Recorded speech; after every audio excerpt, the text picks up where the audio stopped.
नमो ब्रह्मादिभ्यो ब्रह्म विद्या संप्रदाय कर्तृभ्यो वंशर्षिभ्यो नमो गुरुभ्यः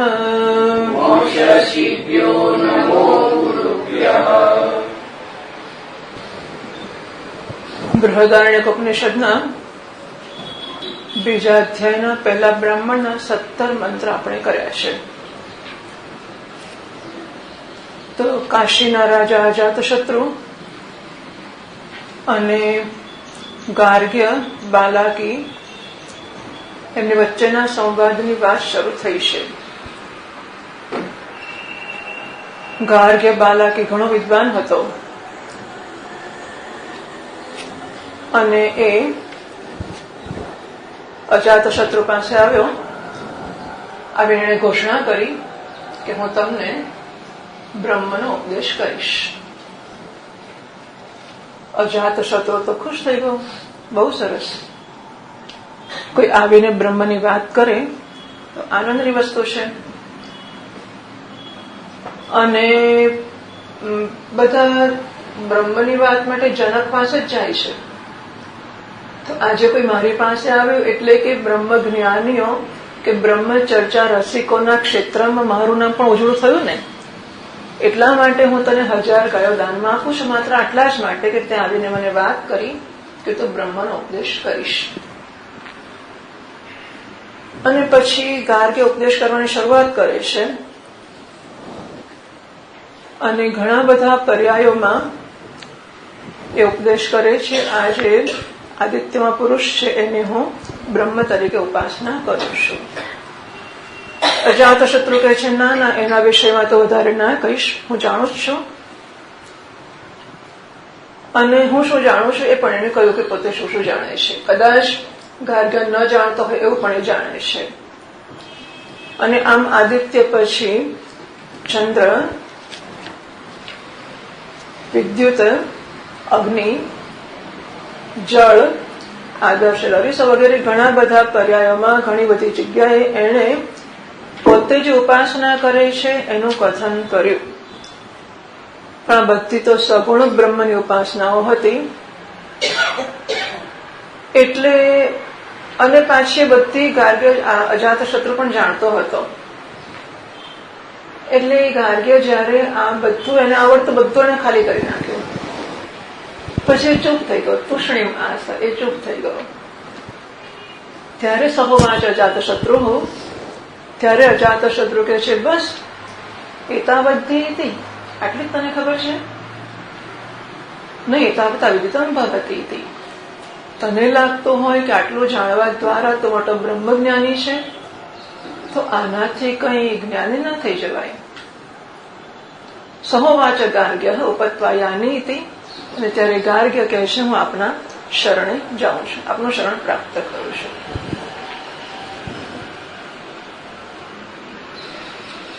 અને અજાતશત્રુ કહે છે પ્રતિલોમમ ચેતત, આ જે તું કરવા જઈ રહ્યો છે એ તો શાસ્ત્રની મર્યાદાની વિરુદ્ધ છે. પુનઃ વ્યાબન કરવું છે. કારણ કે તું બ્રાહ્મણ છે અને હું ક્ષત્રિય છું. તો બ્રાહ્મણ ક્ષત્રિયને પ્રણામ કરે કે એની શરણાગતિ સ્વીકારે એ શાસ્ત્રોને મંજૂર નથી.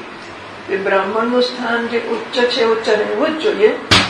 માટે આ વાત ખોટી છે કે તું મારે શરણે આવે તો મને પ્રણામ કરે, મારી પાસે ઉપદેશને માટે પ્રાર્થના કરે, એટલે કે વિધિપૂર્વક પ્રાર્થના કરે. સમિત પાણી હાથમાં સમિત થઈને આવે અને દંડવત કરે, એ વસ્તુ ઠીક નથી. મારે જ્ઞાન મેળવવું છે એનું શું? તને ઉપદેશ કોઈક રીતે હું જ્ઞાન કરાવીશ. વેવત્વાગ્ન પૈશ્યામી, હું તને જ્ઞાન કરાવીશ. અને પછી એમણે જ્ઞાન કરાવવાની શરૂઆત કરી. તો શાસ્ત્રોની આ એક પદ્ધતિ દેખાય છે કે શિષ્યનું માનસ સ્પષ્ટ કરવું અને શિષ્યમાં જે રૂપાંતરણ થાય છે એને પણ જરા મોટું વિસ્તારપૂર્વક જણાવવું.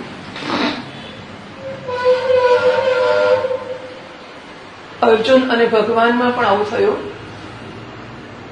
ખાસા વર્ષોથી બંને સાથે હતા, પણ અર્જુનને ભગવાનમાં ગુરુ ના દેખાયા, કારણ કે એને પોતાનામાં ખાલીપો ના વર્તાયો, કારણ કે પોતે બહુ વિદ્વાન છે એવું એ માનતો હતો. અને આ બધા અભિમાન હતા એવું પણ ના કહીએ, પણ એમને ખબર હતી કે અમે જાણીએ છીએ, એટલે જાણકાર હતા લોકો. એટલે પહેલા અધ્યાયમાં અર્જુને પોતાની વિદ્વત્તા બતાવી. અહીં તો સ્પષ્ટ છે કે ઉપદેશ કર્યો. તેણે ઉપદેશ કર્યો એવું નથી કર્યું, પણ તો અર્જુને કર્યું તો લગભગ એવું છે કે તમને ખબર છે ભગવાન શું શું થશે, યુદ્ધ થશે તો કેટલો નાશ થશે, ને પ્રજાના કેટલા લોકો મરી જશે, ને કુળ ધર્મો અને સનાતન ધર્મો નાશ પામશે, વર્ણસંકર પ્રજા થશે, અને પછી પિંડોદક કોઈ પુત્રોને આપનારા નહીં રહે. ઓહો, શું આખો સમાજ નાશ પામી જશે. અને બહુ જ મોટી વાત છે કે સમાજમાંથી સંસ્કારોનો નાશ થાય. હા, માણસો મરે એ તો માનો કે સસ્યમ્યમર્ત્ય પચ્યતે સસ્યમ્યવાજાય તે પુનઃ મરશે ને પાછા જન્મશે, પણ ચોક્કસ પેઢીઓનો નાશ થવાથી જે વર્ણસંકર પ્રજા થશે અને સંસ્કારનું જે પરંપરા સાતત્ય છે ભૂંસાઈ જશે, એ તો બહુ જ મોટું નુકસાન છે, બહુ જ મહાન નુકસાન, જેની આપણને અત્યારે પણ કલ્પના નથી. હા, આપણે હજુ જાણતા નથી કે સંસ્કારોની પરંપરા જળવાયાનો લાભ આપણને કેટલો છે, અને એ નહીં હોય તો શું છે એ આપણે બહુ સમજતા નથી હોતા. પણ અત્યંત મહાન વારસો કે અત્યંત મહાન જીવાદોરી, આપણું જીવન એના આધારે છે. આપણે જીવી જ ના શકીએ, આપણને ખબર ના હોય કે શું ખાવું ને શું નહીં, શું કરવું, કોઈ વસ્તુની કોઈ ફૂટપટ્ટી જ ના હોય તો આપણે માણસ જ નહીં રહીએ. પશુ મને આપણામાં ફેર શું થશે? જો આપણામાં અમુક થાય ને અમુક ના થાય, અમુક કરવું યોગ્ય છે, અમુક કરવું યોગ્ય નથી, અમુક ખાવું યોગ્ય છે, અમુક ખાવું યોગ્ય નથી, આ બધી સૂઝ નહીં રહે, જેને સંસ્કાર કહેવાય છે, તો મનુષ્યને પશુમાં કોઈ પ્રકારનો ફેર નહીં રહે. પશુ કરતા વધારે બદતર આપણે અત્યારે સંકોચથી થતા હોઈશું, તો પછી તો હિંમતથી થઈ જઈશું. કારણ કે પશુઓની મર્યાદા છે. દરેક પશુને માટે શું ખાવું, શું ના ખાવું, ક્યારે જન્મ આપવો બાળકને, ક્યારે, બધું નક્કી છે. અને એ પ્રી પ્લાન્ડ, એ ભગવાનની યોજના પ્રમાણે જ ચાલે છે. એટલે નવા સંશોધનો કરતો નથી કે જોઈએ તો ખરા એ ગાય વિચારે કે માંસ ખાય તો શું થાય છે, એવું ના કરે, એ તો ચાલ્યા જ કરે. માણસ સંશોધન કરશે, એટલે માણસ બધા અખતરા કરવા જશે અને એમાં એ બધા જ સંસ્કારોને ભૂસી કાઢશે. એટલે અર્જુને પહેલા આખા અધ્યાયમાં ભગવાનને જાણે કે ઘણું બધું જ્ઞાન આપ્યું. પછી તૂષ્ણીમ બભૂવ, પછી અર્જુન ચૂપ થઈ ગયો. એને તો હું ખાલી થઈ ગયો, બસ મારું બધું ડાપણ મેં બહાર કાઢી નાખ્યું છે, હવે મારે કશું કહેવાનું રહેતું નથી. ભગવાન રજ જોતા હતા, પ્રસન્નની વાત. જાણે કે આ અર્જુન હવે ભલે એને ઉભરો બહુ છે તો કાઢી નાખતો, પછી ખાલી પડે અને એને જણાય કે કંઈક ગરબડ છે. આ બધું ડાપણ પોતાની પાસે છે અને છે એવું દર્શાવ્યું છે, પછી પણ એને લાગે કે ના ના, પણ મારામાં કંઈક ખોટ છે. શ્વેતકેતુ ભણવા ગયો, ઉદ્દાલક ઋષિએ મોકલી આપ્યો એને, અને 12 વર્ષમાં 4 વેદ અર્થના જ્ઞાન સહિત અને અર્થની ધારણા સહિત બધું ભણીને આવી ગયો. સ્તબ્ધ અનુચાનમાની, એક ઉદ્દંડ થઈને આવ્યો. અને અગેન ઉદ્દંડ એટલે હું સમજુ છું કે એની પાસે જે જ્ઞાન છે એની એને સભાનતા છે, અને એટલે એને નથી લાગતું કે મારે કોઈને કંઈ પૂછવું જોઈએ ને, કારણ કે મને બધું આવડે જ છે. પણ પિતાજીને પ્રણામ કરવાનું ભૂલી ગયો. એ જરા મોટી વસ્તુ ખરી. પિતાજી બેઠા છે ખૂણામાં અને આચાર્ય છે, એટલે પિતાજી પણ ગુરુકુળ ચલાવતા હોઈ શકે, અને પિતાજી તો છે જ છે. એને એવું પણ ના સૂઝ્યું, ખૂણામાં બેઠા હશે, 12 વર્ષમાં પિતાજી ઘરડા થયા હશે, એટલે એને સૂઝ્યું ને કે પિતાજીને પ્રણામ કરવા જોઈએ, એમનો આદર કરવો જોઈએ, એમનો આભાર માનવો જોઈએ, કૃતજ્ઞતા વ્યક્ત કરવી જોઈએ કે આપે મને મોકલ્યો, હું આટલું બધું ભણ્યા, હવે આપના ઉપકાર છે કે હું આ કરી શક્યો છું. એવું કશું જ ના કર્યું એને. અને પિતાએ સામેથી પૂછ્યું, ભણી આવ્યો બેટા? હા. શું ભણી આવ્યો? 4 વેદ ભણી આવ્યો. એમ? હા, બધા કડકડાટ યાદ છે. ત્યારે પછી પિતા ધીમેથી પૂછે છે, બેટા ઉત્તમ આદેશમાં અપ્રાક્ષ્ય યેન અશ્રુતમ શ્રુતમ ભવતી અમતમ મતમ અવિજ્ઞાતમ વિજ્ઞાતમ હતી. શું તે એ વસ્તુ વિશે પૂછ્યું જે એકને સાંભળવાથી બધું સંભળાઈ જાય, જે એકને એનું મનન કરવાથી બધાનું મનન થઈ જાય, જાણી લેવાય, એકનો અનુભવ કરવાથી બધાનો અનુભવ થઈ જાય, એના વિશે પૂછ્યું. અને શ્વેત કહેતું ચોંકી ગયો. એને થયું કે એવું પણ કંઈક છે કે હું જાણતો નથી. તો જો બધા શાસ્ત્રોમાં આવું શા માટે કહેવું પડતું હશે કે વિદ્યાર્થી પોતે જાણકાર છે અને જાણકારીનું ભાન ધરાવે છે, અને એ ભાન એ ગુરુજીની સામે વ્યક્ત પણ કરે છે. પણ જેવું એનું ધ્યાન દોરવામાં આવે કે કંઈક તો જાણતો નથી એવું છે અને એ ખરું જાણવા જેવું છે, તો જાણી લાવ્યો છે બધા મીડા છે, પણ એક એકડો મુકાશે ને તો આ મીડાનો ઉપયોગ થશે. કંઈક બાકી છે. અને અહીંયા ગાર્ગ્ય એ ઘણો વિદ્વાન છે. તો શ્વેતકેતુને પિતાજીએ ખાલી આટલું જ કહ્યું, પોતે તમે આદેશમ અપ્રાક્ષ એ આદેશ વિશે પૂછ્યું.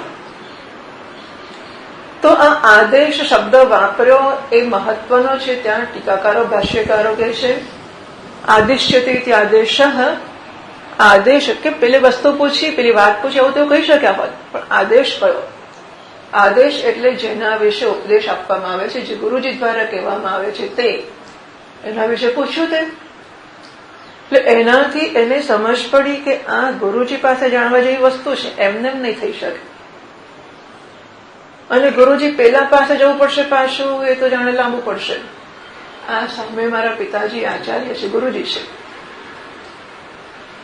તો એને એવું સૂઝ્યું કે મારા પિતાજીને પાસે હું શરણે જાઉં અને આ જ્ઞાન પ્રાપ્ત કરું. એક જ ક્ષણમાં એના વ્યક્તિત્વનું પૂરેપૂરું રૂપાંતરણ થઈ ગયું. એક ક્ષણમાં જેવું કહ્યું કે પેલો આદેશ પૂછ્યો. એટલે પિતાજી જયારે કહે છે ત્યારે કંઈક વિશેષ વસ્તુ હોવી જોઈએ, અને એમણે વિશેષતા બતાવી. અને અશ્રુતમ શ્રુતમ ભવતી અમતમ મતમ અવિજ્ઞાતમ વિજ્ઞાતમ ઇતિ, તો જેને એકને જાણવાથી બધું જણાઈ જાય વગેરે. એટલે કંઈક મહાન વસ્તુ છે, અને એને લાગ્યું કે અલૌકિક પણ છે, કારણ કે આવું કંઈ સાંભળ્યું નથી જીવનમાં, વ્યવહારમાં, કે ઋગ્વેદને ભણીએ અને યજુર્વેદ ભણી જાય. આવું તો કશું ખબર નથી આપણને. એટલે આ કંઈક વિશેષ વસ્તુ છે, નવી વસ્તુ છે, જાણવી ઉપયોગી, જાણવા જેવી, જીવનના પુરુષાર્થ સમાન આ વસ્તુ હોવી જોઈએ. એને ખબર નથી કેવું છે, પણ હોવું જોઈએ, પિતાજી કહેશે. અને ચારે વેદની ઉપરનું છે કંઈક, એટલે કંઈક વિશેષ છે, અને હું જાણતો નથી. બસ તત્ક્ષણ એ પિતાજીને કે ગુરુજીને શરણે ગયો. એને એનું આખું વ્યક્તિત્વ, એટલે મૂળ તો એ નમ્ર માણસ છે જ. એટલે 12 વર્ષ ગુરુજીની પાસે ભણ્યો હશે ત્યારે આ જ પ્રકારના આદર સાથે ભણ્યો હશે.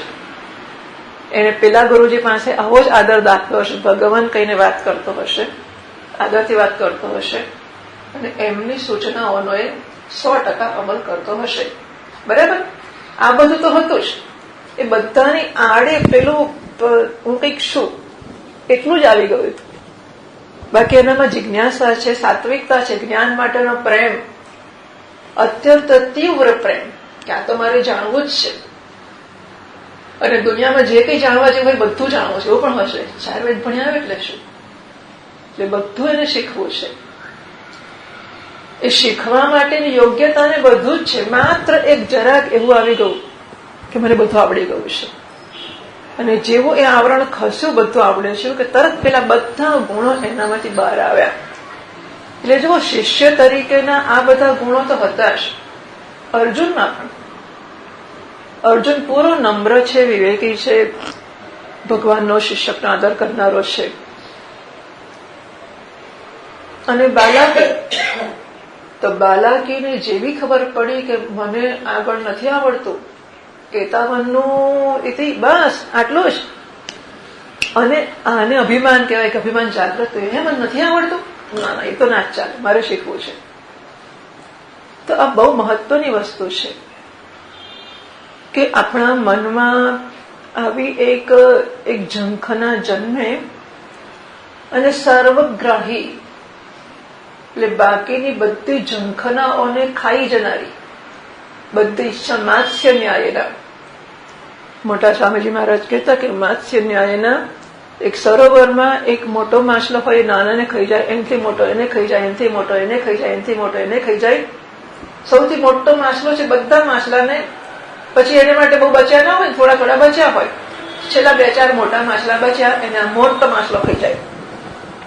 બધા માછલાઓ ત્યારે ખવાઈ જાય, અને છેલ્લો જે રહ્યો એને પછી માછીમાર લઈ જાય ને એને માછીમાર ખાઈ જાય.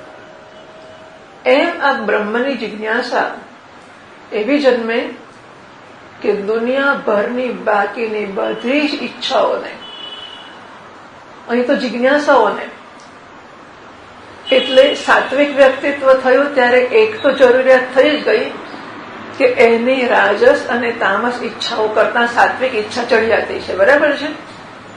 એટલે એને આ પણ જાણવું છે, આ પણ જાણવું છે, આ પણ બધું જાણવું છે, આ શું છે, આ શું છે, એ બધું જાણવું છે. એટલે એના જીવનમાં હવે જિજ્ઞાસા મહત્વની રહી છે, બાકીની પ્રાપ્તમ ઈચ્છા એટલે પ્રેપ્સા કે ઈપ્સા આ બધી વસ્તુઓ નથી રહી.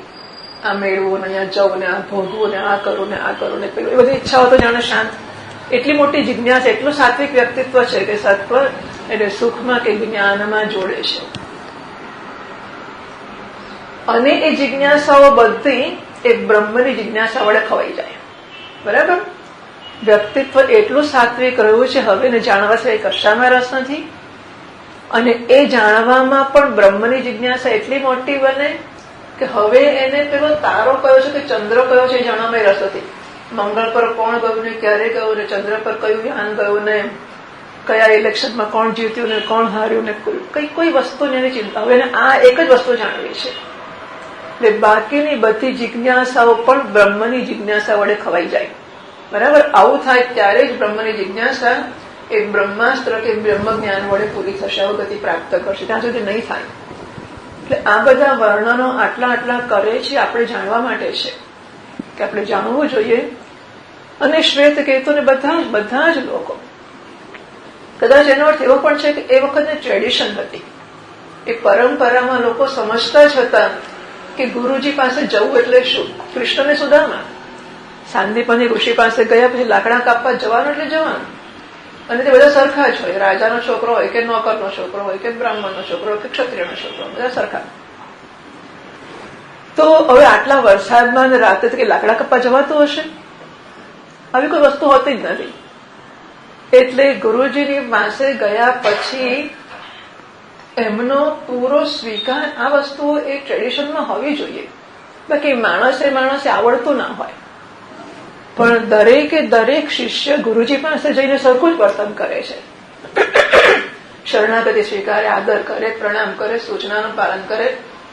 નચિકેતા બહુનામે પ્રથમ બહુનામે મધ્યમ, તો મહદઅંશ હું ગુરુજીની આજ્ઞા વગર જ જે કરવાનું એ કર્યા કરું છું. અને ક્યારેક એવું થાય કે એમણે મને કહેવું પડ્યું પછી મેં કર્યું હોય, કે એને ના કરે એ વસ્તુ તો ક્યાંય હોતી જ નથી. એટલે આ પરંપરામાં એમનો ઉછેર છે. કદાચ માતા પિતાઓ સાથે પણ એવું જ નચિકેતા એ પણ બતાવ્યું કે માતા પિતા સાથે પણ એ તો આજ્ઞાકારી છે કે પિતાનું ભલું થાય એવું કરવા માટે તત્પર જ છે, પિતા ના પાડે તોય. તો એનો અર્થ કે એ વખતના બાળકોને આ ઉછેર મળતો હતો કે વડીલોનો આદર કરવો, પ્રણામ કરવા, એમની સેવા કરવી, આજ્ઞાનું પાલન કરવું વગેરે. અને આ આજ્ઞા પાલન પણ એક વસ્તુ છે. માનો કે આપણને આપણા વડીલે કે આપણા ગુરુજીએ 100 આજ્ઞા કરી, 100 97 આજ્ઞા તો મને ગમતી જ હતી. આમાં મને ના કહ્યું હોત તો હું કરવાનો જ હતો. 97 વસ્તુ મારી રુચિની હતી એ હું કરવાનો જ હતો, અને મને કહ્યું અને મેં કર્યું. 3 વસ્તુ 100 એ મારી રુચિની નહોતી, મને ગમતી નહોતી, મેં નહોતી કરવી. એ મને કહ્યું અને મેં ના કરી. તમે 97% આજ્ઞા પાલન કર્યું કહેવાય કે ના કહેવાય? મેં 97% આજ્ઞા પાલન કર્યું કહેવાય કે ના કહેવાય? શું લાગે છે? ના કહેવાય. કેમ ના કહેવાય? પેલું તો એ કરતો જ વિશેષ આજ્ઞાનું પાલન કરવાનું. 97 તો વાસનાનું જ પાલન થયું, આજ્ઞાનું પાલન ના થયું. એને 100% આજ્ઞાનો અનાદર કર્યો એવું થયું. હા, તમે લોકો કહો છો બરાબર છે. આ વસ્તુ સમજાતી નથી આપણને. 97 તો સેવા કરી, તો 97 તો મારે કરવી જ હતી. એટલે જો આ કશું કરવાની વાત નથી, જાણવાની વાત છે. અને એ જાણવાની બાબતમાં મારી જાણકારીને બદલવાની વાત છે ને, જરૂર પડે એને છોડવાની વાત છે, એને રિપ્લેસ કરવાની વાત છે. એટલે મારી જાણકારી વિશે મારો જે ભરોસો છે ને, હું જાણું છું, બધું જાણું છું, સારું જાણું છું, સાચું જાણું છું, અને એ જાણકારી પ્રમાણે કરું છું, એ ભરોસો એવો નથી કે તોડવો છે, પણ ભરોસાને આપણે એક્ઝામિન તો કરવો જ છે, એનું વિશ્લેષણ તો કરવું જ છે કે હું જે જાણું છું, હું જે સમજું છું, હું જે કરું છું, અને એ જાણકારીમાં હું નિષ્ઠ છું, અને એ જાણકારીને હું જરા પણ શિથિલ કરવા કે હચમચાવવા, મચ લેસ રિપ્લેસ કરવા માંગુ છું. એ જાણકારી ઓળખવામાં એ બધું તો અપ ટુ ડેટ, એવું ને એવું ઇન્ટેક્ટ અકબંધ રહેશે. બાકી જે પોતે કરું તો ના કરવા કે કરવાની વાત નથી, અહીંયા જાણવાની, સમજવાની વાત છે. અને આ સમજાવવું જોઈએ કે આપણે આપણી જાણકારીને બદલવાના પ્રોજેક્ટમાં બેઠા છીએ. આપણે અત્યાર સુધી ઘણું જાણતા આવ્યા છીએ, જાણીએ છીએ, જાણવા ઈચ્છીએ છીએ, અને એ જાણકારીનું જે આપણું દૃઢ મજબૂત માળખું છે ને, એને આપણે હચમચાવવું છે. શું શિથિલીકરણ ઉપનિષદ શું કરે છે? શિથિલ કરે છે. પછી હચમચાવીને પછી એનો નાશ કરશે. આનું નામ ગ્રંથિઓ છે, આનું નામ આગ્રહો છે, આનું નામ અહંકાર છે. એ આ બધાનો સમન્વય સમજાતો નથી કે અહંકાર આપણને કે અહંકાર કાઢ્યો એક વસ્તુ જુદી છે, ગ્રંથિઓ તોડી વસ્તુ જુદી છે, જ્ઞાન મેળવવું વસ્તુ જુદી છે. આ બધું એક જ વસ્તુ છે, એક જ. અને એ એક જ વસ્તુને ના અડકીએ અને બધું વેદાંત સમજીને શીખી લઈએ તો વેદાંતે આપણને લાભ કરે કે ના કરે. સમજાય છે? થોડી પ્રક્રિયાઓ સમજાય, થોડા મંત્રો આવડે, થોડા નામ આવડે, થોડા સ્પેલિંગ આવડે, થોડું પેલું આવડે, એ તો અપરાવિદ્યા છે, વેદાંત નથી.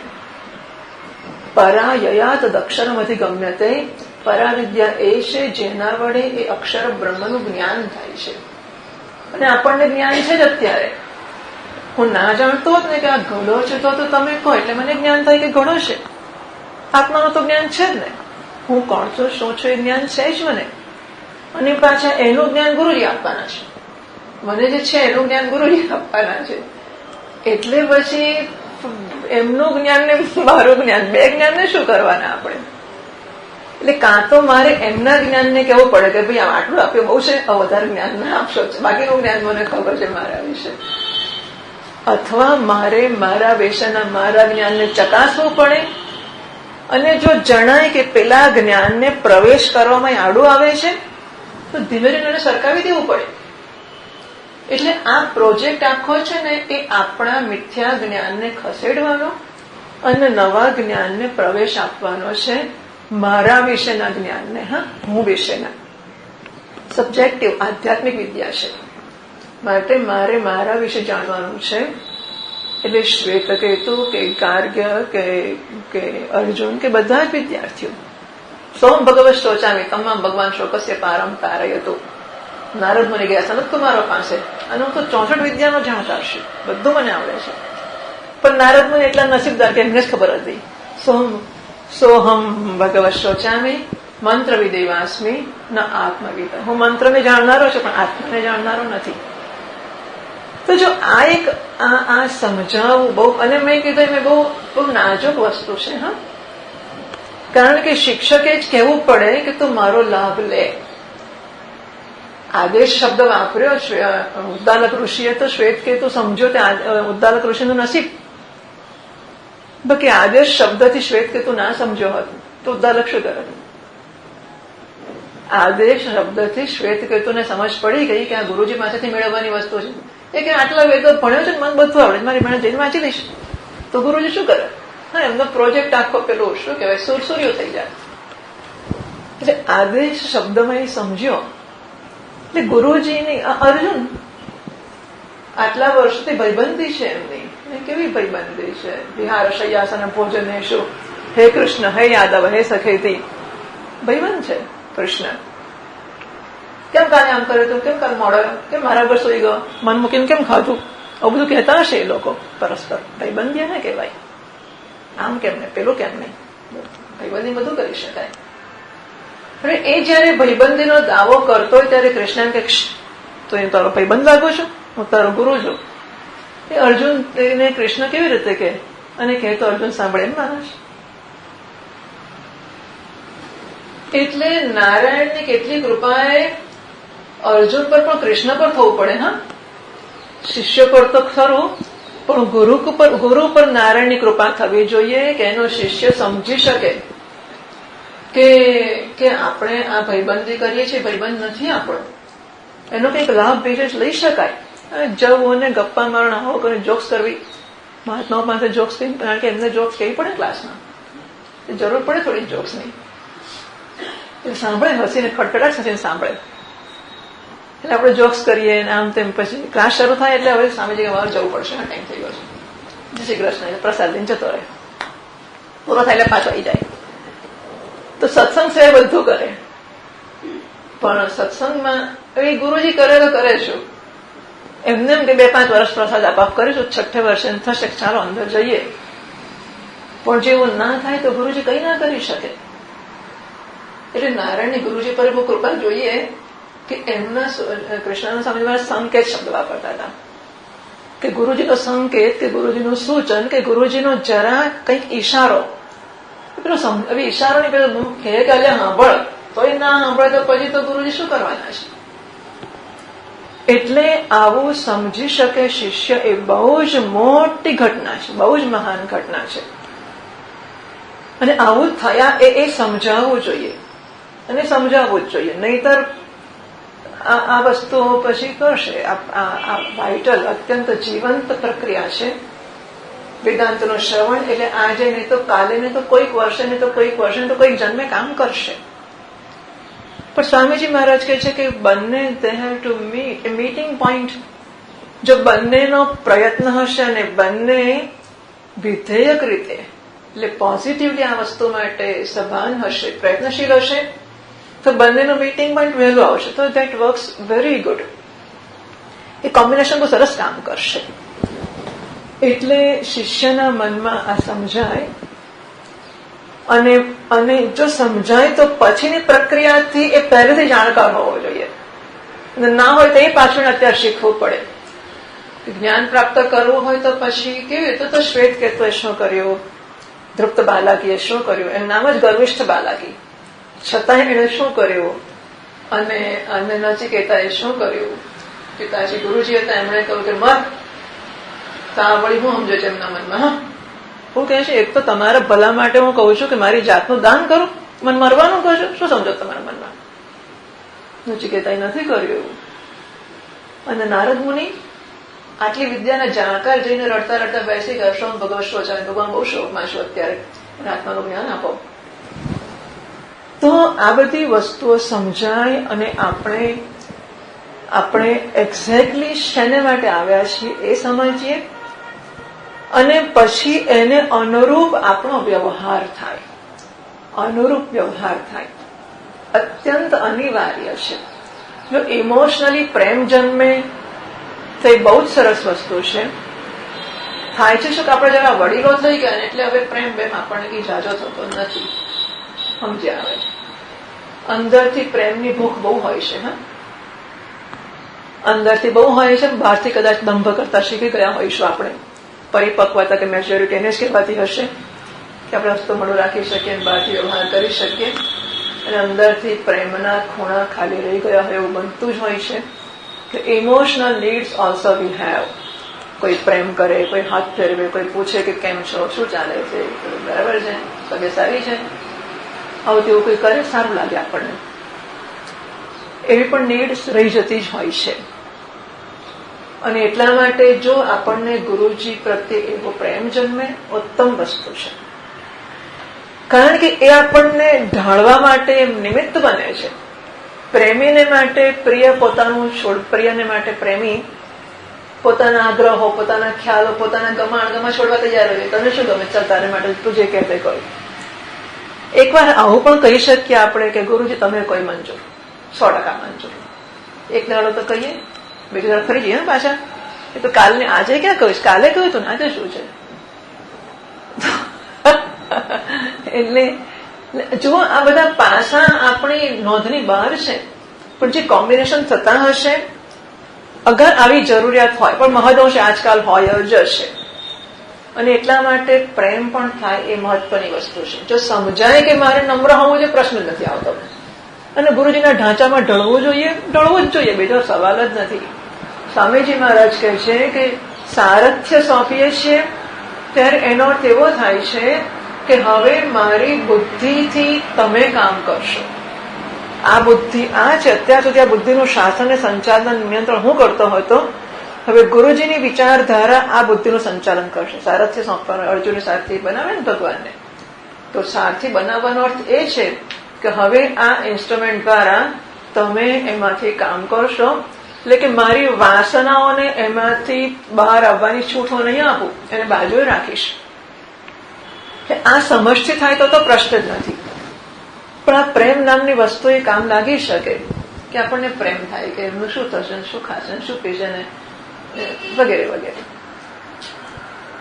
પણ કોઈક રીતે આપણું વ્યક્તિત્વ ઉપલબ્ધ થાય. આપણે કશું માનીએ કે ના માનીએ, શિક્ષક 2-4 વાર કરશે, 5 વાર બંધ કરશે, જવા દો. પાછા આપણે આની કોઈ ગંભીરતા ના સમજીએ, આપણા ધ્યાનમાં ના આવે. ગુનો નથી આપણો, પણ આપણે આ વસ્તુની નોંધ ના લઈએ, વારંવાર અને વારંવાર અને વારંવાર કર્યા પછી પણ ધ્યાન ના આપીએ તો ગુનો ચોક્કસ છે. અને પછી શિક્ષક પડતો, બધા મોટા ભાગના મહાત્માઓ તો બહુ સ્પષ્ટ હોય છે કે પહેલી વાર માફ થાય, બીજી વાર ધ્યાન દોરાય, ત્રીજી વાર જરા કડક શબ્દોમાં કહેવાય, ચોથી વાર પછી પડતું મોકો. પછી ક્યાં સુધી કહેવાનું? નસીબ આવે ને જાય, જે કરવું હોય તે કરે. એટલે શિક્ષકને એની સૂચના માનો કે ના માનો એની જોડે કોઈ લેવા દેવા નથી.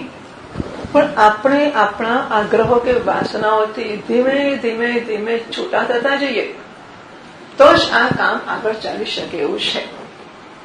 અને આવી બધી વસ્તુઓ પ્રત્યે ધ્યાન દોરવા માટે આ બાલાકીની ઘટના કહેવામાં આવી. અને એમણે ઘણા કારણો કયા પણ ખરા શરૂઆતમાં, કે શિષ્યને ગુરુનો આચાર બતાવવા માટે ને બધી ઘણી બધી વસ્તુઓ, શ્રદ્ધા અત્યંત મહત્વની છે એ બતાવવા માટે આ બધું કહેવામાં આવ્યું. તો અજાતશત્રુએ સ્વીકાર્યું, હું તને જ્ઞાન કરાવીશ કોઈક રીતે. મહેલમાં બંને જણા એક સૂતેલા માણસ પાસે આવ્યા. એની પાસે જઈને અજાતશત્રુએ બૂણો પાડી, બૃહન પાંડરવાસા સોમ રાજન ઇતિ. હે બૃહન, હે પાંડરવાસા, હા હે સોમ, હે રાજન. આ બધા પ્રાણના નામો હતા. એ નામોથી એને બૂમ પાડી, અને બૂમો પાડવા છતાં પેલો ઉઠ્યો નહીં. ત્યારે પછી શું કર્યું? પાણીના આપે હાથ વડે ઢંઢોળ્યો એને, અને ઢંઢોળ્યો એટલે એ માણસ જાગ્રત થયો. તમ પાણીના આપે સંબોધે આંચકાર સહઉત્તસ્થ કે ઉઠ્યો. આની ઘણી ચર્ચા કરવામાં આવી કે ઢંઢોળવાથી કેમ ઉઠ્યો ને બૂમોથી કેમ ના ઉઠ્યો. તો ગાર્ગ્યનો અપ્રેત આત્મા હતો, પ્રાણ, અને એ તો જાગતો હતો ઊંઘમાં પણ. તો જો કારણ કે શ્વાસ ચાલુ હતો, એટલે જો પ્રાણ જાગતો હોય અને પ્રાણ આત્મા હોય તેને સાંભળવું જોઈતું હતું. એણે ના સાંભળ્યું, માટે એ આત્મા નથી, એ ચેતન નથી, એ જડ છે. એનાથી વ્યતિરિક્ત જુદો આત્મા છે, જે અજાતશત્રુનો અભિપ્રેત આત્મા છે. આ બધી ચર્ચા કર્યા પછી હવે અજાતશત્રુએ આ ઘટના, આ નિદર્શન, ડેમોન્સ્ટ્રેશન હતું. હવે એ થઈ ગયા પછી અજાતશત્રુ ગાર્ગ્યને પૂછે છે. ખરેખર ગાર્ગ્યને આ પ્રશ્નો જન્મવા જોઈતા હતા, પણ ના જન્મ્યા. તો અજાતશત્રુ જુઓ, જિજ્ઞાસુ જયારે શરણે આવે છે ને, શિષ્યસ્તેહમ શાધિ મામ પામ પ્રપન્નમ, અથવા અધિભગવો બ્રહ્મેતિ, અને બ્રહ્મનો ઉપદેશ કરો, ત્યારે એ જિજ્ઞાસા ગુરુજીની સામે રજૂ કરે છે એટલા માટે કે ગુરુજીની જિજ્ઞાસાને પૂરી કરશે. હવે ધારો કે અધ્વચ્ચની જિજ્ઞાસા તો પૂરી થઈ ગઈ, મને જ્ઞાન થઈ ગયું, તો એ અવગતિ પર્યંત પૂરી થાય એ જોવાની જવાબદારી ગુરુજી સ્વીકારી છે. હા, આ જે ડેસિડરેટિવ ઈચ્છા દર્શકનો પ્રત્યય છે, અવગતિ પર્યંતતા બતાવે છે. જિજ્ઞાસા જ્ઞાતુમ ઈચ્છા બુભુક્ષા ભોક્તુમ ઈચ્છા. તો મને ભૂખ લાગી છે અને તમને હું કહું છું કે મારી ભૂખને શાંત કરો, તો તમે એક રોટલી આપો એ પૂરતું ના કહેવાય. મારી ભૂખ શાંત થાય ત્યાં સુધી તમે મને ખવડાવો તો તમે મારી બુભુક્ષાને ન્યાય આપ્યો કહેવાય. એવા વિદ્યાર્થી જિજ્ઞાસુ થઈને ગુરુજી પાસે આવ્યો છે. ત્યારે પછી એ બ્રહ્મ વિદ્યાને યાજ્ઞવલ્ક્યના જનકમાં પણ બધી જ જગ્યાએ, એટલે જનક રાજા દરેક વખતે કહે છે કે હું તમને 1000 કાય આપું, 1000 કાય. યાજ્ઞવલ્ક્ય કહે છે કે ના ભાઈ, મારા મા બાપે કહ્યું છે કે જ્યાં સુધી શિષ્યને પૂરેપૂરું અજ્ઞાન દૂર ના થાય ત્યાં સુધી દક્ષિણા ના લેવાય, એટલે હું નહીં લઉં. જો મા બાપને ગુરુઓનો અને સંસ્કારોનો કેવો આદર છે, તો એ ગુરુની જવાબદારી જાણે કે થઈ જાય છે કે શિષ્યને અવગતિ પર્યંત જ્ઞાન આપવું. એટલે શ્વેતકેતુએ આગળ પૂછ્યું નહીં, પછી એને તો જ્ઞાન થઈ ગયું કે આ જગત સતમાંથી સતનું કાર્ય છે, આખું જગત સત છે.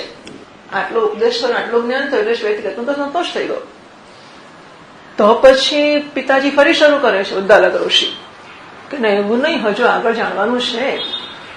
અથવા સ્વપ્નાંત તમે બીજા નહીં, સ્વપ્ન વિશે હું તને વાત કરીશ. એવી રીતે અહીં બાલકીને પ્રશ્ન થતો નથી, તો સામેથી અજાતશત્રુ પ્રશ્ન કરે છે કે જો તારે આ પૂછવું જોઈએ, વૈશ તદા અભૂત કુતઃ એતત આઘાત.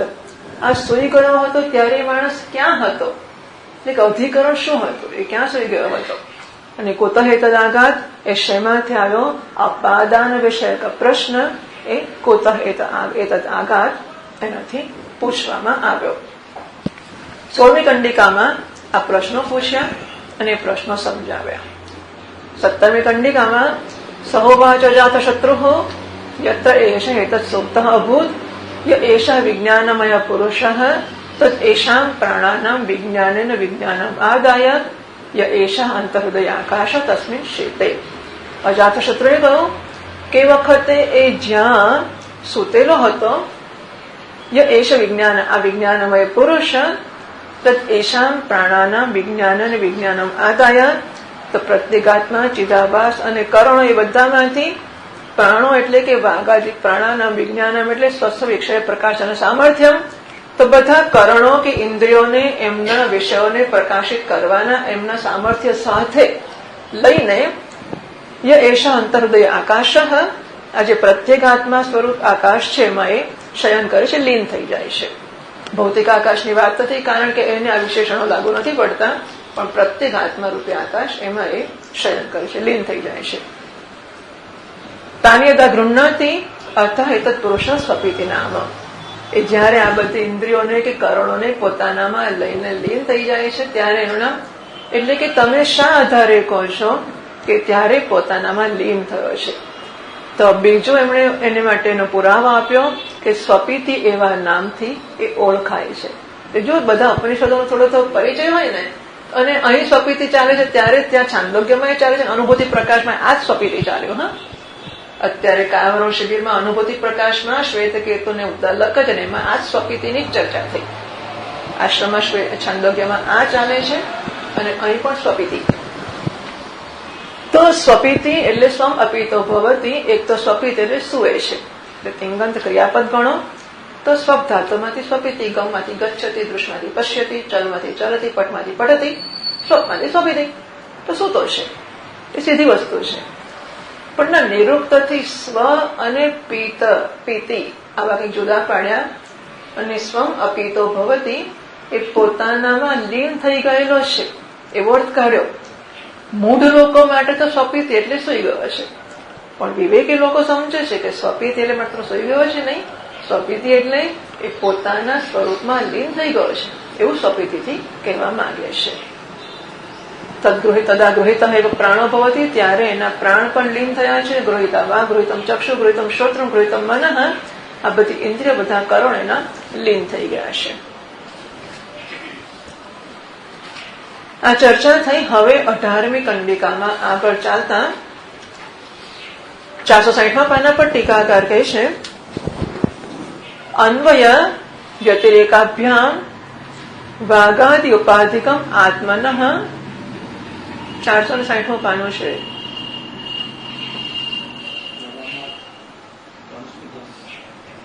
બે 1:18 2:1:18 અને 460 પાનો. મળ્યું બધાને? અન્વય વ્યતિરેકાભ્યામ ભાગાદિ ઉપાધિકમ આત્મન સંસારિત્વમ ઉક્તમ. અન્વય અને વ્યતિરેકથી વાઘાદિ ઉપાધિને કારણે આત્માનું સંસારીપણું છે એ કહેવામાં આવ્યું. 12મી પાદનોદમાં અન્વય વાઘાદિ સંબંધે સંસાર વ્યતિરેક તદ અભાવે, પછી ન અલગ કરવાનું. અમારા પુસ્તકમાં તદ અભાવે ને તે આખું ભેગું છે. અભાવે ને અભાવે ન નહીં, અભાવે ન ઇતિ. તો જયારે વાઘાદિ કરણો સાથે સંબંધ હોય ત્યારે આત્માનું સંસારિત્વ છે. અન્વય થયો યદ ભાવે યદ ભાવ, જે છે ત્યારે જે છે અન્વય, યદ અભાવ યદ અભાવ વ્યતિરેક, જે નથી ત્યારે જે નથી. તો વાઘાદિ કરણો સાથે સંબંધ નથી ત્યારે આત્માનું સંસારિત્વ નથી. આનાથી સિદ્ધ થયો કે આત્મામાં સંસારીપણું કરણોના સાથેના સંબંધને કારણે છે. તત્ર વ્યતિરેક અસિદ્ધિ આશંકતે. તત્ર 13મી પાદનો અન્વય વ્યતિરેકયો, આ અન્વય અને વ્યતિરેક જે બતાવવામાં આવ્યા એની બાબતમાં વ્યતિરેક અસિદ્ધિ આશંકતે. વ્યતિરેક કહે છે કે વાઘાદિ સાથે સંબંધ ના હોય તો સંસાર ના હોય. એમાં સ્વપ્નના દૃષ્ટાંતની મદદથી હવે શંકા કરે, અસિદ્ધિ બતાવે છે કે વાઘાદિ સાથે સંબંધ નથી. સૂઈ ગયો એટલે જાગ્રત થી જુદો. સ્વપ્ન અને સુષુપ્તિ બંને, પણ જાગ્રત તો નથી.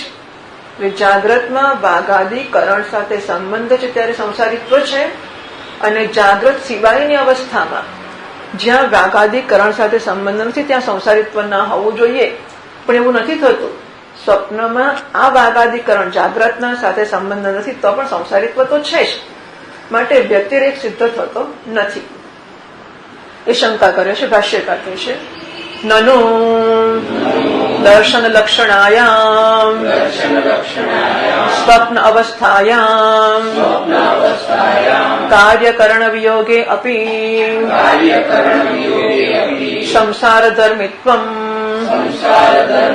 અસ્ય દૃશ્યતે. નનો સદર્શન લક્ષણાયામ સ્વપ્નાવસ્થાયામ, 4થી અને 5મી પાદનો. ચોથામાં વાસના પ્રયુક્ત જ્ઞાન અધિકરણ રૂપાયામ.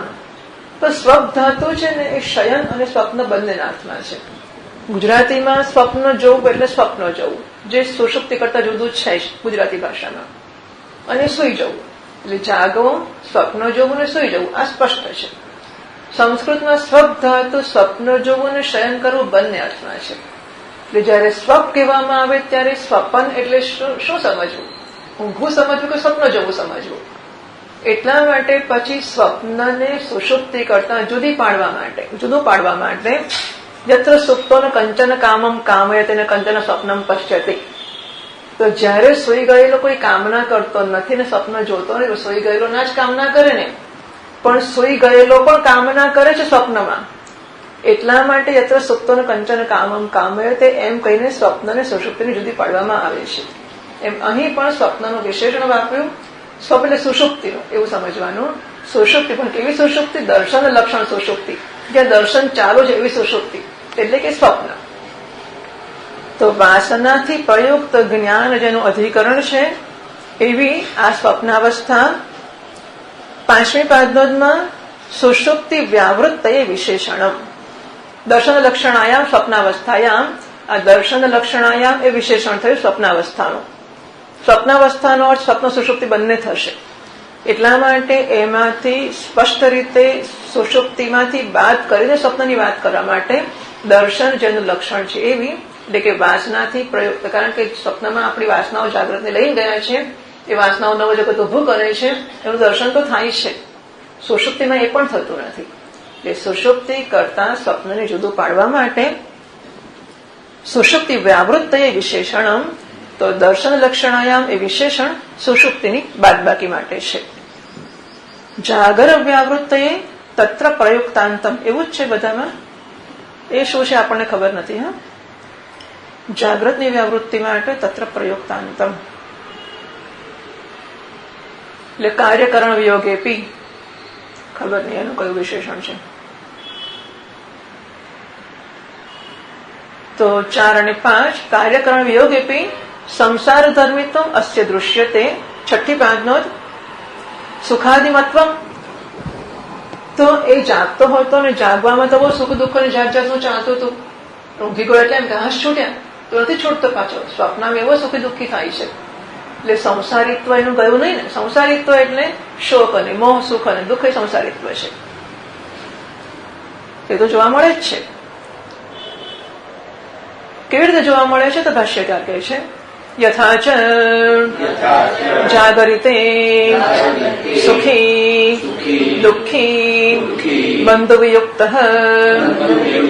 શોચતી મશ્યતે ચ. જેવી રીતે જાગ્રત અવસ્થામાં એ સુખી થાય છે, દુઃખી થાય છે, પોતાના સ્વજનોથી દૂર થાય તો રડે છે અને મોહ પણ પામે છે. આ મારા છે, હંમેશા મમય તે, હું એમનો છું, એ મારા છે, આવો મોહ પણ એને થાય છે. અને સ્વજનો મળે તો ખુશ ખુશ થઈ જાય છે, સ્વજનો જતા રડવા માંડે છે. બસ તો જાગ આવું જ કરે છે. જેવું જાગ્રતમાં કરે છે, સ્વપ્નમાં એ જ સંસ્કાર લઈને આવ્યો છે. અને માટે સ્વપ્નમાં પણ આ જ વસ્તુઓ કરે છે. એટલે સંસારી તો રહ્યો જ ને. 6 7 5 નો તદ્વત જેવું જાગ્રતમાં કરતો હતો એવી જ રીતે સ્વપ્નમાં પણ એનો એક ધંધો કરે છે. ટીકામાં વ્યતિરેક અસિદ્ધૌ ફલિતમ આહ. અન્વય વ્યતિરેક અન્વય હતો કે કાર્યકરણ સંઘાત સાથે સંબંધ હોય તો સંસાર હોય અને ના હોય તો ના હોય. આ વ્યતિરેક કે વાગાદિકરણ સાથે સંબંધ ના હોય ત્યારે સંસાર ના હોય એ અસિદ્ધ થઈ ગયો. કે આ વાગાદિકરણ સાથે સંબંધ ના હોય તોય સંસાર છે. માટે વ્યતિરેકની સિદ્ધિ ના થઈ તો શું ફળ આવ્યું? ભાષ્યકાર કહે છે તસ્માત શોક મોહ ધર્મવાન એવ અયમ. માટે વિચારો જાગવામાંથી ઊંઘી ગયો તો એનો જ રહ્યો. શોક અને મોહ ધર્મ વાળો જ આ માણસ રહ્યો. તસ્માત 8મી પાદનો વ્યતિરેક વ્યભિચારાત. કારણ કે વ્યતિરેકમાં વ્યભિચાર થઈ ગયો માટે એવું નહીં કે વ્યભિચાર થયો માટે આવું થયું. આ તો આવું થતું જ હતું. અને વ્યતિરેકના વ્યભિચારથી તર્કથી એને સિદ્ધ કરી આપ્યા. એવું નહીં કે આવું યુક્તિથી થતું હતું માટે બધું સ્વપ્નમાં એને દુઃખી થવું પડે છે. આ તો ઘટનાઓ ઘટતી જ હતી કે જાગ્રતમાં સુખી દુઃખી થતો હતો અને સ્વપ્નમાં થતો હતો. પણ એને તર્કથી એમણે બતાવ્યું કે વાગાદિકરણ સાથે સંબંધો હોય ત્યારે જાગ્રતમાં સુખી દુઃખી છે, સંબંધ ના હોય તો પણ સ્વપ્નમાં પણ એ સુખી દુઃખી છે. આગળ ભાષ્ય કહે છે ન અસ્ય શોક મોહાદય સુખ દુઃખાદયશ્ચ કાર્યકરણ સંયોગજનિત ભ્રાંત્યા અધ્યારોપિતા ઇતિ. માટે આમાં આ જે માણસ કે જીવાત્મા છે કે વિજ્ઞાનમય આત્મા છે એમાં શોક મોહ સુખ દુઃખ આ બધી જે વસ્તુઓ છે એ કાર્યકરણ સંઘાત આ વાઘાદી એટલે શ્રોત્ર ચક્ષુ વાઘ વગેરે ઇન્દ્રિયો છે અને મન એ બધાની સાથેના સંયોગથી જન્મતી ભ્રાંતિથી અધ્યારોપિત છે એવું માનવામાં આવે છે જાગ્રત અવસ્થામાં. કે જાગ્રત અવસ્થામાં ઇન્દ્રિયો અને મન વગેરેના સંઘાતમાં મારી અહમ બુદ્ધિ થઈ જાય છે. એને કારણે ભ્રાંતિ જન્મે છે કે હું શું. એને કારણે આત્મા ઉપર પછી શોક મોહ સુખ દુઃખ વગેરે આરોપિત થાય છે. આવું તમે સમજાવ્યું હતું. હવે તમે કહો છો કે સુઈ ગયો એટલે સંબંધ ઉપાધિ સાથેનો જતો રહ્યો એટલે ભ્રાંતિ જતી રહી, અધ્યારોપ જતો રહ્યો તો સુખ દુઃખ જતા રહેવા જોઈએ. પણ એ જતા રહેતા નથી. એનો અર્થ એવો થયો કે આત્મામાં શોક મોહ સુખ દુઃખ છે એ ઉપાધિની સાથેના તાદાત્મ્યથી જન્મતી ભ્રાંતિથી અધ્યારોપિત છે એવું તમે જે કહો છો એ બરોબર નથી. બરાબર છે? તમે કહો છો કે પેલો માણસ જયારે જયારે ઘરમાં આવે છે ને ત્યારે તોડફોડ થાય છે. તો ચોકી રાખવા માંડી કે પેલો માણસ ઘરમાં ના આવવો જોઈએ. કોઈ બિલકુલ આવ્યો જ નથી ને હું દરવાજા પર જ ઉભું છું અને પાછળ કોઈ બારી બારણા ખુલ્લા નથી તોય તોડફોડ થઈ. તો પછી માનવું પડે કે એનાથી નથી થતી. એનો ગુનો ક્યારે કાઢી શકાય કે એ ઘરમાં આવે તો તોડફોડ થાય છે, એ ઘરમાં ના આવે તો તોડફોડ થતી નથી. એટલું તો જોવા મળ્યું કે ઘરમાં આવે છે ત્યારે તોડફોડ થાય છે. નથી આવતો ત્યારે નથી થતી એવું નથી.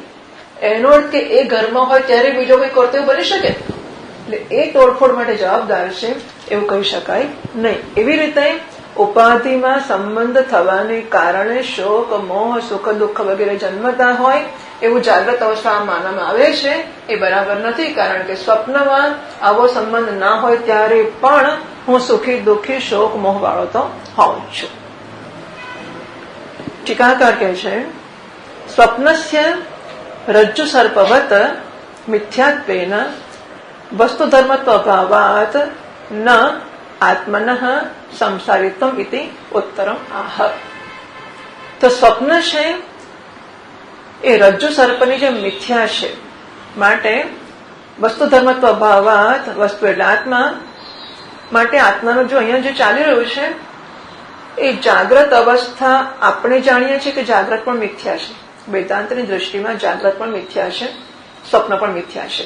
અને માંડુક્ય કારિકાકારોએ વકારે વિસ્તારપૂર્વક સિદ્ધ કર્યું કે જાગ્રત પણ મિથ્યા છે. સ્વપ્ન મિથ્યા જે સિદ્ધ કર્યું, સ્વપ્નના દૃષ્ટાંતને લઈને જાગ્રતને મિથ્યા સિદ્ધ કર્યું. અહીં જે અત્યારે સ્વપ્નના મિથ્યાત્વની વાત ચાલે છે એમાં જાગ્રતને ઘડીભર સત્ય માનીને વાત કરવામાં આવી રહી છે કે જાગ્રતના પદાર્થો સાચા છે. કેમ સાચા છે? કારણ કે જાગ્રતમાં મારે પાણી પીવું હોય તો ગળાથી પાણી પીવાય છે. જાગ્રતનું પાણી સાચું છે, એ પીવું તો મારી તરસ શાંત થાય છે. પણ સ્વપ્નના સાચા નથી, કારણ કે સ્વપ્નના પદાર્થો જાગ્યા પછી કામ લાગતા નથી. બરાબર? હવે સ્વપ્નના પદાર્થો જાગ્યા પછી કામ ના લાગે તો જાગ્યાના પણ સ્વપ્નમાં ક્યાં કામ લાગે છે? એટલે આ ફૂટપટ્ટીઓએ ના ઉપયોગથી માંડુક્ય કારિકાએ કહ્યું કે બંને એકબીજામાં કામ નથી લાગતા, માટે બંને મિથ્યા છે. અહીં જાણે કે ઘડી પર એવું માનીને ચાલવામાં આવી રહ્યું છે કે જાગ્રત અવસ્થા સાચી છે કારણ કે ટકે છે અને એના પદાર્થો સાચા છે, એ આપણને ઈચ્છાઓ પૂરી કરે છે, સુખ દુઃખ આપે છે, પણ સ્વપ્નના મિથ્યા છે. એટલે જાગ્રત સત્ય છે, સ્વપ્ન જાગ્રત જેવું નથી, માટે સ્વપ્ન મિથ્યા છે. બરાબર? એ પ્રકારે વાત અહીં કરી રહ્યા છે. એટલે કહે છે કે રજ્જુ સ્વપ્નવત મિથ્યાત્વેના વસ્તુ ધર્મત્વ અભાવાત, તો સ્વપ્ન છે એ આત્માનો ધર્મ નથી, કારણ કે રજ્જુ સર્પની જેમ મિથ્યા છે. સ્વપ્ન તો મારામાં ઘડી પર, હું તો જાગ્રત તો છું જ છું, સ્વપ્ન ઘડી પર આવીને જતું રહેશે. જેમ દોરડીમાં સાપ થોડીક વાર દેખાય પછી જતો રહે, તો દોરડીમાં સાપ કેમ મિથ્યા છે કે સાપ હમણાં દેખાય ને પાછો નહીં દેખાય. મને સાપ દેખાય, તમને ફૂલની માળા દેખાય, ત્રીજાને ભૂચિત્ર પણ દેખાય. તો રજ્જુમાં સર્પ મિથ્યા છે, એમ સ્વપ્ન પણ મારામાં હોય પાછું જતું રહે. સ્વપ્ન આજે એક પ્રકારનું હોય ને હમણાં સૂઈને ઉઠ્યો ત્યારે એક સ્વપ્ન હતું, 5 મિનિટ ઉઠીને પાણી પીને સોતન તો બીજું સ્વપ્ન આવી ગયું, જુદું દેખાયું. તો સ્વપ્ન વ્યભિચારી છે અને સ્વપ્ન આવીને જતું રહે છે, માટે સ્વપ્ન મિથ્યા છે. જાગ્રત હંમેશા ચાલે છે અને આવું જ હોય છે. ઊંઘીને ઉઠું ત્યાં મારો બાપ જ હોય અને મને અંગ્રેજી ના આવડતો હોય તો ના જ આવડે, અને હું વકીલ હોય તો વકીલ જ હોઉં. ઊંઘીને ઉઠું ત્યારે બદલાઈ જતો નથી.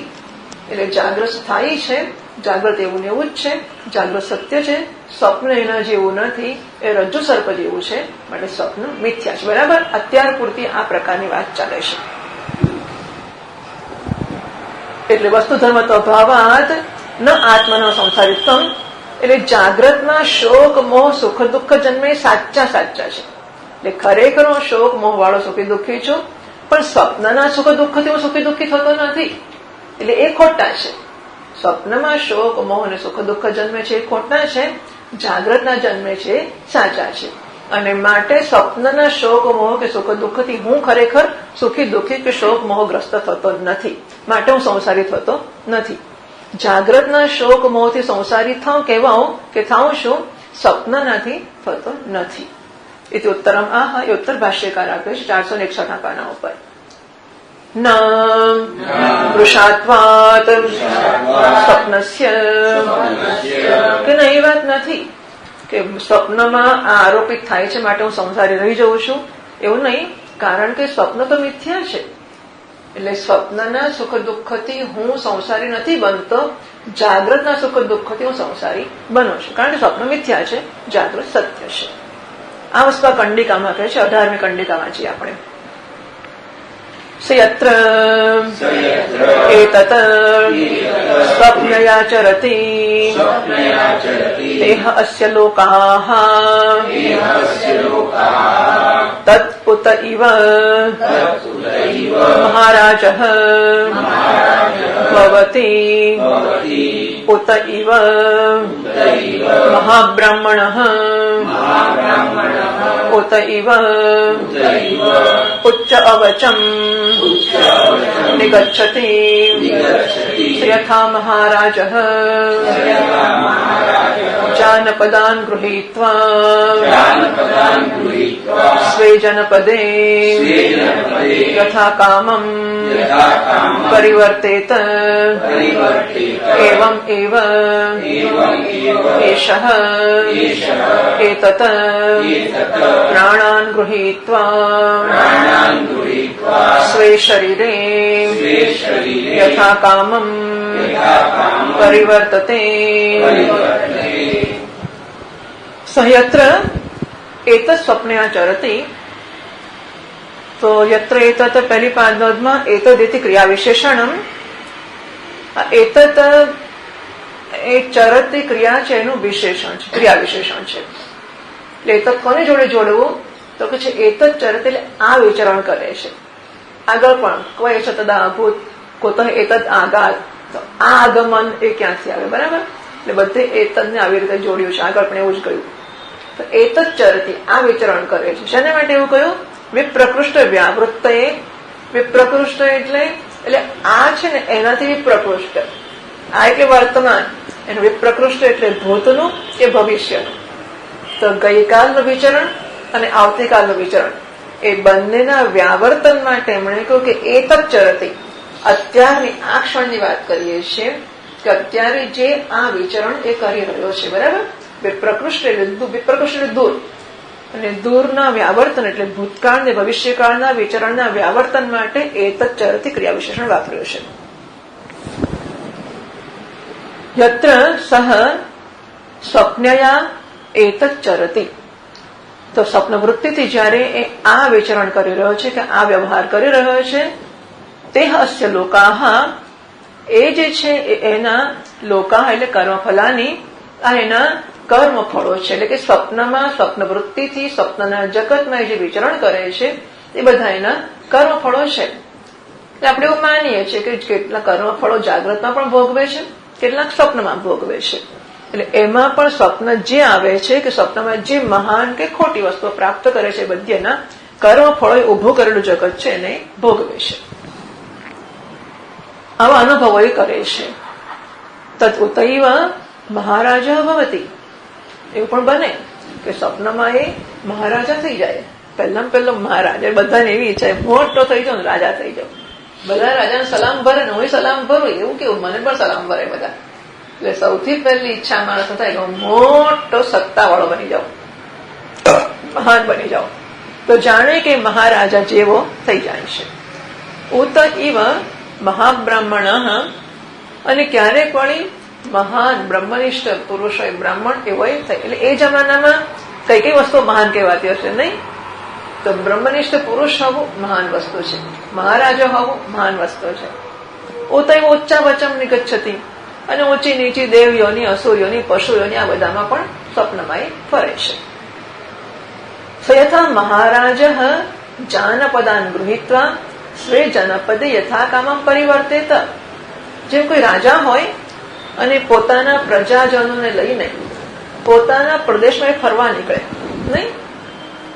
મહાત્મા પોતાના શિષ્ય મંડળને લઈને ફરવા નીકળે, પણ મહાત્મા મુક્ત છે એટલા માટે એને મુક્તિ દેખાય છે. મહારાજા માલિક છે એટલા માટે મુક્ત વિચરણ કરે છે. આખું જે પ્રદેશ છે કે જ્યાંનો એ રાજા છે એમાં રાજા તરીકે જ્યાં જાય ત્યાં બધું એના માટે ઉપલબ્ધ છે. બધા રસ્તો ખાલી કર્યા, બધા આવો કે એમને સલામ ભરે, એમની બધી વ્યવસ્થા કરે. તો પોતાના જે પ્રજાજનો છે બધા લઈને ફરવા નીકળે, કેવું પોતાના પ્રદેશમાં એ સ્વતંત્રતાથી વિચરણ કરે છે. યથા કામ પોતાની ઈચ્છા પ્રમાણે પોતાના પ્રદેશમાં એ ફરે છે. એવમ એવ કંઈક એવી જ રીતે એષઃ એટલે કે વિજ્ઞાનમય પુરુષ એતત પ્રાણાન એટલે એતતને પણ પરિવર્તતે જોડે લેવું પડશે. પ્રાણાન ગૃહીત્વા સ્વે શરીરે યથાકામ એતત પરિવર્તતે, એવું કરવું પડતું હશે. એટલે પ્રાણને ગ્રહણ કરીને પોતાના શરીરમાં ઈચ્છા પ્રમાણે વિચરણ કરે છે. શરીરની અંદર એ વિચરણ કરે છે પોતાની ઈચ્છા પ્રમાણે. આ કંડિકા છે. હવે ટીકાકાર કહે છે 461 પાનાની પહેલી લીટીમાં તદ ઉપપાદયન આદૌ સયત્ર ઇત્યાદીની અક્ષરાણી યોજયતી. તદ ઉપપાદયન 9મી પાદનો સ્વપ્ન મિથ્યાત્વ. તો સ્વપ્ન મિથ્યા છે એવું માની નહીં ચાલ્યા. એટલે કંડિકા શરૂ ક્યાં થઈ કે વાઘાદી સંઘાત સાથે એનો તાદાત્મ્ય કે સંબંધ હોય ત્યારે સંસારી હોય ને ના હોય તો ના હોય, એ વાત ખોટી છે. કારણ કે સ્વપ્નમાં વાઘાદી સાથે સંબંધ વગર પણ એ સંસારી છે. તો કહે છે કે સ્વપ્નમાં વાઘાદી સંબંધ વગર સંસારી છે એવું તમે કહો છો, પણ એનો વાંધો નથી. કારણ કે સ્વપ્ન તો મિથ્યા છે. તો સ્વપ્ન મિથ્યા ક્યાં છે? તો હવે સ્વપ્નનું મિથ્યાત્વ સિદ્ધ કરવા માટે આ કંડિકા ચાલે છે. એટલે એમણે કહ્યું તત ટીકામાં તદ ઉપાદયન એટલે સ્વપ્ન મિથ્યાત્વ, સ્વપ્ન સે મિથ્યાત્વ કે સ્વપ્ન મિથ્યાત્વ ઉપાદયન સ્વપ્નનું મિથ્યાત્વ સિદ્ધ કરતા સહયત્ર ઇત્યાદિ અક્ષરાણી યોજયતી. તો સહયત્ર એટલે કે આ કંડિકા એના અક્ષરોની યોજના કરે છે. ભાષ્યકાર સમજાવે છે. ભાષ્ય કહે છે સહ પ્રકૃત આત્મા યત્ર યસ્મિન કાલે દર્શન લક્ષણયા સ્વપ્નયા સ્વપ્નવૃત્યાચરતે વર્તતે તદા તેહ અસ્ય લોકાઃ કર્મફલાની સ પ્રકૃત આત્મા. પ્રકૃત જેની ચર્ચા ચાલી રહી છે એ આત્મા યત્ર જ્યારે યસ્મિન કાલે જે સમયે, એટલે પહેલી પાદનો સ્વપ્ન યોગ્ય કાલે સ્વપ્નના યોગ્ય સમયમાં દર્શન લક્ષણયા સ્વપ્નયા સ્વપ્નવૃત્યા ચરતી. તો દર્શન જેનું લક્ષણ છે એવી સ્વપ્નની વૃત્તિથી એ વિચરણ કરે છે, એવો રહે છે, એવો વર્તે છે. આ સ્વપ્નવૃત્તિયા બીજી પાદનો જ છે. સ્વપ્નયા અને સ્વપ્ન્યયા, બરાબર? તો સ્વપ્નયા અને સ્વપ્ન્યયા જરાક જુદા છે. ટિપ્પણકાર કહે છે સ્વપ્નયા ઇતિ કાણવ શાખા પાઠ. તો યજુર્વેદની માધ્યંધન અને કાણવ 2 શાખા છે. બંનેમાં ઉપનિષદ છે. એમાંથી ભાષ્યકારે ખરેખર કાણવ શાખા ઉપર ભાષ્ય કર્યું છે. એટલે અહીં પાઠ હોય તો કાણવ શાખાનો હોવો જોઈએ. પણ કોઈક રીતે અહીં સ્વપ્નયા એ માધ્યંધીનો પાઠ છે ભાષ્યમાં, અને કાણવ શાખામાં સ્વપ્નયા છે. સ્વપ્નયા માધ્યંધીનો છે. તો ટિપ્પણકાર કહે છે સ્વપ્નયાથી કાણવ શાખા પાઠ. તો સ્વપ્નયા વૃત્યા સ્વપ્નવૃત્તિથી વિચરણ કરે છે એ ખરેખર કાણવ શાખાનો પાઠ છે. સ્વપ્નયાથી માધ્યંધીનો શાખા પાઠ. સ્વપ્નયા આવું કેમ લખવું પડ્યું? કારણ કે આખું ભાષ્ય કાણવ શાખાનું છે, અને છતાં આ શબ્દ માધ્યંધીની શાખાનો આવ્યો છે. એટલા માટે પછી એમણે ઉલ્લેખ કર્યો કે સ્વપ્નયાથી માધ્યંધીની શાખા પાઠ. તો સ્વપ્ન એટલે શું? સ્વપ્ને ભવાહ સ્વપ્ન્યાહ. અચ્છા, હા. તો જે એવું લખ્યું છે સ્વપ્ન્યા પછી શબ્દ તૂટક છે એવું છે ને? તો એ શબ્દ તૂટક ખોટી જગ્યાએ વિસર્ગ હોવો જોઈએ. સ્વપ્ને ભવાહ સ્વપ્ન્યાહ એવું જોઈએ. એવું છે તમારા કોઈ નવા પુસ્તકમાં? સ્વપ્ન્યાહ વિસર્ગ, બરાબર? પછી તયા ઇતિ આશયના એવું થવું જોઈએ. હા, એટલે શબ્દ તૂટક કરી છે ને, શબ્દ તૂટક કાઢી નાખવાની અને સ્વપ્ને ભવાહ સ્વપ્ન્યાહ એ જુદું થઈ ગયું. પછી સ્વપ્નયા કરી છે ને તૃતીયા, એટલે તયા. સ્વપ્ને ભવાહ સ્વપ્ન્યાહ તયા ઇતિ આશયના સ્વપ્નવૃત્યા, બરાબર? તૃતીયા. એટલે સ્વપ્ન પહેલા કર્યું, પછી સ્વપ્નયા સ્વપ્ન્યા, એટલે સ્વપ્ન્યા ને પછી સ્વપ્નયા એવું થયું. સ્વપ્ન્યા પ્રાતિપદિક થયું અને સ્વપ્નયા તૃતીયા થયું, બરાબર? માલા માલયા, ખરું ને? સ્વપ્ન્યા સ્વપ્નયા. તયા ઇતિ આશયના સ્વપ્નવૃત્યા તો સ્વપ્ન વૃત્તિથી જ્યારે વિચરણ કરે છે તદા ત્યારે તે અસ્ય લોકાહ કર્મફલાની ત્યારે એના આ ચોક્કસ કર્મફળો ઉદિત થાય છે. આગળ ભાષ્ય કહે છે કે તે કયા કર્મફળો છે ઉદિત થાય છે, જે કર્મફળ એને કયા ભોગવવાના મળે છે એ વખતે તત્ર ઉત અપી મહારાજઃ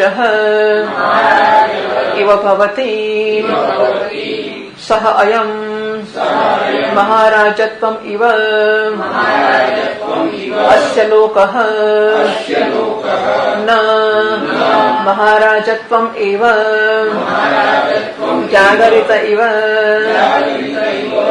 ત્યારે જાણે એ કયા કર્મફળો છે ઉદિત થાય છે તો કે તત એટલે તત્ર, ઉત એટલે અપી, તો ત્યારે જાણે કે એ મહારાજા બની જાય છે. બરાબર, જાણે મહારાજા પણ બની જાય, આય બની જાય, પેલું બની જાય, મહારાજા બની જાય.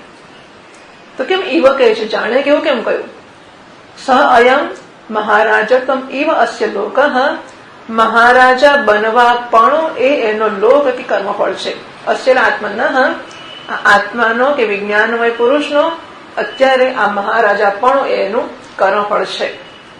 ન મહારાજત્વમ એવ, ખરેખર મહારાજા નથી બન્યો, જાણે કે મહારાજા બન્યો છે, જાગ્રતના જેવો સાચો નથી બન્યો. એટલે જાગરિત તો જાગ્રતમાં સાચો મહારાજા હોય એવો સાચો નથી બન્યો, જાણે કે મોટો મહારાજા હોય ને એમ સ્વપ્નમાં વટ મારે છે અને મહારાજાની જેમ ફરે છે. તથા મહાબ્રાહ્મણ ઇવ ઉત અપી ઉચ્ચાવચમ ઉચ્ચમ ચ દેવત્વાદી અવચમ ચ તિર્યક્ત્વાદી ઉચ્ચમ ઇવ અવચમ ઇવ ચ નિગચ્છતિ. જાણે કે રાજા ના હોય અથવા જાણે કે મોટો બ્રાહ્મણ ના હોય, મહાબ્રાહ્મણ બ્રહ્મવેત્તા, તો બ્રહ્મવેત્તા પુરુષ હોય એવો જાણે કે જાગ્રત એવી વાસના હોય તો હું બ્રહ્મજ્ઞાની થઈ જાઉં, મને બ્રહ્મમાં બરાબર નિષ્ઠા થઈ જાય ને હું પણ જ્ઞાની, આવી વાસના હોય તો જાણે સ્વપ્નમાં એ મહાબ્રહ્મજ્ઞાની થઈ ગયો અને એની ઈચ્છા પૂરી થઈ ગઈ. એવું જ, કારણ કે જાગ્રતની વાસનાઓ લઈને સ્વપ્નમાં જાય છે ને એ વાસના પ્રમાણે જુએ છે. તો યોગ વશિષ્ઠમાં આવેલું આવું કે એક માણસને રાજા થવાની ઈચ્છા હતી પછી રાજા થઈ ગયો. એટલે સાધુ હતો ને ઉપર શિખર, પર્વતની શિખર પર બેઠો બેઠો જોતો હતો, નીચે રાજાની સવારી નીકળી અને કે આ બાપુ વાટતો ખરો હા કે રાજા છે ને સવારી છે ને હાથી ને ઘોડા ને વાજા ગાજા ને કેવું બધું સરસ ચાલે છે, આ સરસ વસ્તુ છે. પછી બીજું બધું રાજા થઈ ગયો. એટલે સાધુ હોય બધું જાત જાતનું થઈ શકે. હવે રાજાને સાધુ થવાનું મન થાય, સાધુ રાજા થવાનું મન થાય, કોઈકને કંઈક કંઈક નાની મોટી વાસનાઓ થાય. તો એવી વાસનાઓ હશે તો એને સ્વપ્નમાં મહાબ્રાહ્મણ બ્રહ્મવેત્તા બની ગયો. ઉત અપી, અથવા તો વળી ઉચ્ચ અવચમ, તો ઊંચી નીચી બીજી યોનિઓ મેળવી શકે. ઉચ્ચમ ચ દેવત્વાદી એટલે ઊંચી યોનિમાં દેવતા વગેરે પણ બની જાય. અવચમ ચ તિર્યક્ત્વાદી, પશુ પક્ષી બની જાય. આમ ઉચ્ચમ ઇવ અવચમ ઇવ ચ નિગચ્છતિ, જાણે કે ઊંચી બધામાં ઇવ ઇવ. હા, એટલે જાગ્રતમાં સાચે સાચું થાય છે, પણ સ્વપ્નમાં જાણે કે એ મહારાજા બને છે, જાણે કે એ મહાબ્રાહ્મણ બને છે, જાણે કે દેવતાઓની ઊંચીઓની પ્રાપ્ત કરે છે, જાણે કે પશુ પક્ષીની નીચીઓની પ્રાપ્ત કરે છે, આવું સ્વપ્નમાં કરે છે. ઓમ પૂર્ણમદ પૂર્ણમિદં પૂર્ણાત પૂર્ણમુદચ્યતે પૂર્ણસ્ય પૂર્ણમાદાય પૂર્ણમેવાવશિષ્યતે. ઓમ શાંતિ શાંતિ શાંતિ. શંકરં શંકરાચાર્યં કેશવં બાદરાયણં સૂત્રભાષ્યકૃતૌ વંદે ભગવन्तૌ પુનઃ પુનઃ. ઈશ્વરો ગુરુરાત્મેતિ મૂર્તિભેદ વિભાગિને વ્યોમવદ્વ્યાપ્તદેહાય દક્ષિણામૂર્તયે નમઃ. ઓમ શાંતિ શાંતિ શાંતિ. હરિ ઓમ. શ્રી ગુરુભ્યો નમઃ. હરિ ઓમ.